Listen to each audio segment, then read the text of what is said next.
ایسے دامن بچا لو تمام برائیوں سے، شیطان کے تمام راستوں سے ایسے دامن بچا لو جیسے دامن بچایا جناب رسول اللہ صلی اللہ علیہ وسلم نے، پھر آپ کے صحابہ کرام نے، پھر تابعین کرام نے، پھر تبع تابعین نے، اور پھر اللہ والے اپنے آپ کو بچا. اسی دنیا میں وہ بھی رہتے ہیں، اللہ والوں کے بھی بال بچے رہتے ہیں، اللہ والے بھی کاروبار کرتے ہیں، اللہ والے بھی اسی دنیا میں رہتے ہیں، اسی آسمان کے نیچے زمین کے اوپر رہتے ہیں، سارے موسمات میں وہ بھی، سارے موسم جو ہوتے ہیں ان کے اندر وہ بھی شامل ہوتے ہیں. لیکن ظاہر بات ہے کہ دنیا کی کوئی چیز ان کے دل و دماغ میں نہیں ہوتی، وہ دل و دماغ میں تو اللہ رچے بسے ہوتے ہیں. تو حضرت نظام الدین اولیاء رحمۃ اللہ علیہ کی مجلس میں ایک شخص آ کے بیٹھتا تھا، بہت دن تک بیٹھا لیکن شراب کی عادت نہیں ٹوٹی، بات نکلتا. فرمایا بھائی وہ شیخ کی مجلس اپنی جگہ، یہ میں کی مجلس اپنی جگہ، تھوڑی دیر کے لیے پی کے ذرا مستی آ جاتی ہے، پیتے رہتے. ایک دن شاید فجر ظہر کی نماز کے لیے گھر سے نکلے اور یہ بھی نشے کے حالت میں سامنے آئے. اس کی بھی نظر پڑ گئی حضرت نظام الدین اولیاء پر، حضرت نظام الدین اولیاء کی بھی نظر پڑ گئی. حضرت نے دیکھا فرمایا کوئی میرا مرید تو کچھ اور مستی میں ہے، کچھ اور پیا ہوا ہے. یہ بھی دیکھ لیا کہ حضرت مجھے دیکھ رہے ہیں، سمجھ گئے. تو اس سے فارسی کا ایک شعر فرمایا کہ حضرت میں آپ کی مجلس میں بیٹھتا ہوں، آپ کی صحبت میں بیٹھتا ہوں، لیکن آپ کی صحبت کا کوئی اثر مجھ پہ نہیں ہوا. میرا فسق اور فجور آپ کی صحبت سے بہت طاقتور ہے، اس لیے آپ کی صحبت میں بیٹھنے کے بعد ابھی تک میں یہ شراب کا نشہ چھوڑ نہیں سکا. حضرت نے فارسی میں جواب دیا کہ میاں اللہ والوں کی صحبت پہ اور سچوں کی صحبت پر بیٹھنے پر کبھی نہ کبھی تو اس کا اثر ہوگا، بس آج تم پر اثر ہوگا اور آج اللہ تمہیں سچی توبہ کی توفیق دیں گے. اسی دن اس نے توبہ کیا اور شراب چھوڑ دی. اللہ اسباب پیدا کرے. تو یہ بتانا کا مقصد یہ ہے کہ اللہ تعالی ہمیں اور آپ کو اپنا تقویٰ نصیب فرمائے. جب تقویٰ ہو جائے گا، اللہ سے ڈر ہو جائے گا، تو کوئی مخلوق کا ڈر نہیں ہوگا. اور پھر مخلوق کی خدمت خلق کرنے کے لیے بھی آپ اسی تقوی کی بنیاد پر، ظاہر بات ہے کہ آپ کے یہ نکاح جو ہوتا ہے، یہ میاں بیوی کا رشتہ برسوں چلتا ہے. اگر یہ ڈر نہ ہو کہ اللہ دیکھ رہے تو چلے گئے، اور جب یہ ڈر نکل جاتا ہے جبھی فساد ہوتا ہے. نہیں تو بیوی تنہا ہے. پاک بیوی کے بارے میں فرمایا کہ پاک بیوی وہ ہے کہ اپنے شوہر کی امانت کو پوری حفاظت کے ساتھ، شوہر موجود نہیں ہے تو پوری حفاظت کے ساتھ اس کو رکھے، اور جب شوہر آ جائے تو اس کے سامنے ہنس کر اس کا چہرہ دیکھے تو اس کی ساری تھکان دور ہو جائے. یہ وہی تقویٰ تو ہے کہ میاں بیوی کی اتنی لمبی زندگی چلتی ہے کہ اگر میں زیادہ ظلم کروں گا تو اللہ کو جواب دینا پڑے گا. بیوی تنہائی میں ہے کہ اگر میں اپنے شوہر کی امانت داری نہیں کروں گی تو اللہ کو جواب دینا پڑے گا. ظاہر بات ہے کہ یہ معاملہ ایک اللہ والے کے پاس ان کا مرید ملنے کے لیے پہنچا، ساتھ میں اس کا لڑکا بھی تھا. پہنچے، صاحب نے جا کے بیٹھ گئے. حضرت کے جیب میں کچھ گڑ یا مٹھائی تھی، اس کو نکالا کہ بچہ آیا ہے، بچے کو دینے لگے.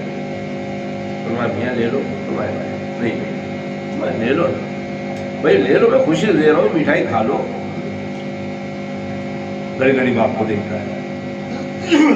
باپ نے جب دیکھا اشارہ کیا کہ لے لو، اس نے لے لیا. پوری دفعہ فرمایا کہ حضرت بات یہ ہے کہ میں اپنے بیٹوں کو منع کیا ہوں کہ کوئی بھی کوئی کھانے کی چیز دے تو نہیں لے. بس اتنا سننا تھا کہ وہ اللہ والے رونے لگے. کیوں رو رہے؟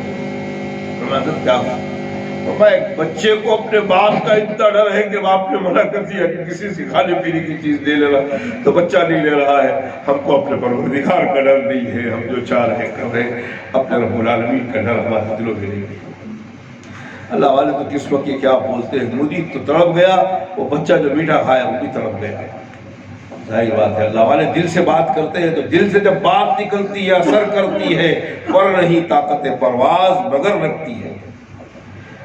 اخلاص سے اللہ واسطے کوئی بات کرے اور وہ دل پر اثر نہیں کرے، بس شرط یہ ہو کہ اللہ راضی ہو جائے اور یہ سننے والوں کو اللہ کا تقویٰ آ جائے. یہ دل میں نیت ہو کہ اللہ جیسے ہم نے اپنے بڑوں سے وہ تقوی کے بارے میں سنا اور کچھ عمل کرنے کی کوشش کر رہے ہیں، اے اللہ ہم ان کو سنا رہے ہیں، اے اللہ ان کو بھی وہ تقویٰ حاصل کرنے کی توفیق نصیب فرما.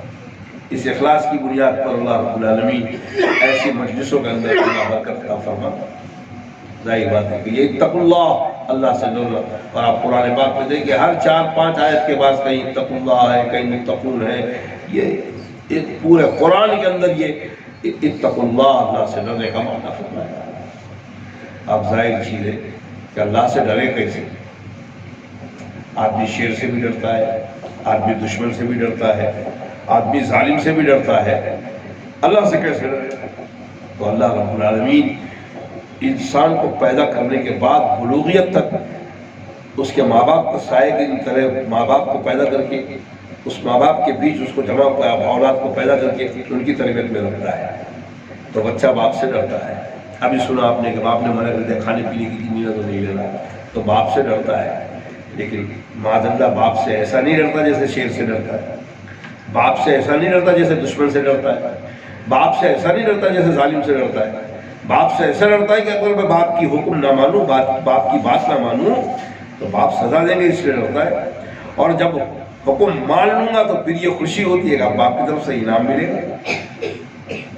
آپ دیکھتے ہیں جب بچہ امتحان پہ پاس ہو جاتا ہے اور اس کا رزلٹ جب ہاتھ میں آتا تو وہیں کلاس سے ہی اسکول سے چلانے لگا بھائی میں تو پاس ہو گیا، میں تو پاس ہو گیا، میں تو پاس ہو گیا. اور بتانا شروع کیا، گھر میں آتے تھے ابا ہم بھی پاس ہو گیا. اور اللہ نہ کرے فیل ہوا ہے تو بیچارہ رزلٹ دیکھے گا اور تاوڑ دور پیچھے. آپ لوگ پوچھیں گے آج تمہارا رزلٹ آنے والا تھا؟ نہیں ابھی آیا نہیں. ماں باپ کے گھر پہنچا میرا رزلٹ آنے والا تھا، میں آیا نہیں. تو آپ نے دیکھا تو فیل ہو گیا.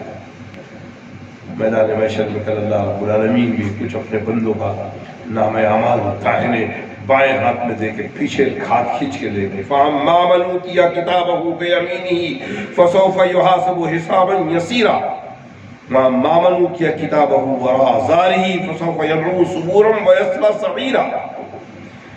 کل میدان محشر میں بہت سے اللہ کے بندے ایسے 12 لوگ ہوں گے جن کا نام اعمال داہنے ہاتھ میں دیں گے.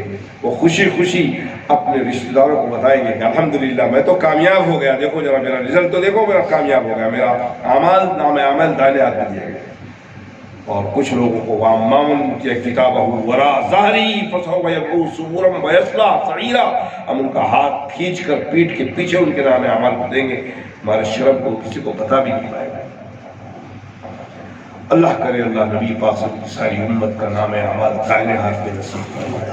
اللہ اس میں ہمیں بھی شامل فرمائے. اللہ مجھے عمل کی توفیق دے. اللہ آپ کو عمل کی توفیق. ہر حال میں ہر جگہ جس ماحول میں ہوں، جس حال میں ہوں، جس کیفیت میں ہوں، یہ خیال رہے کہ اللہ ہمیں دیکھ رہا ہے. اور اللہ جب دیکھ رہا ہے تو اللہ کے سامنے ہمارے سارے نام اعمال موجود ہیں اور اللہ کے سامنے ہمیں حساب دے رہا ہے. یا ایسا ڈر ہے کہ اللہ کی قسم جنگل میں رہے، پہاڑوں میں رہے، غاروں میں رہے، انشاءاللہ یہ آپ کو تمام گناہوں سے، تمام نافرمانیوں سے، اللہ کی تمام نافرمانیوں سے اللہ رب العالمین آپ کو بچا لے گا اور آپ بچ جائے گا. اور اگر یہ تقویٰ نہیں ہے تو پھر تو اتنے بے حیا اور بے شرم بن جائیں گے کہ لوگوں کے بیچ بیٹھے ہوں گے اور نافرمانی کرتے رہیں گے. آپ کو کوئی غیرت نہیں آئے گی. جس کو جناب نے فرمایا کہ جو بے حیا ہو جائے وہ کچھ بھی کرے، حیا کے ساتھ ایمان رکھتا ہے.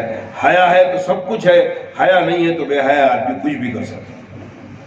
اور ظاہر بات ہے کہ ایمان اسی بات کا نام ہے کہ جب ہم اللہ سے ڈر رہے ہیں تو گویا اللہ سے حیا ہے ہمیں کہ اللہ ہمیں دیکھ رہا ہے. جب یہ حیا ہے تو اللہ کے سامنے کیسے پیش ہو.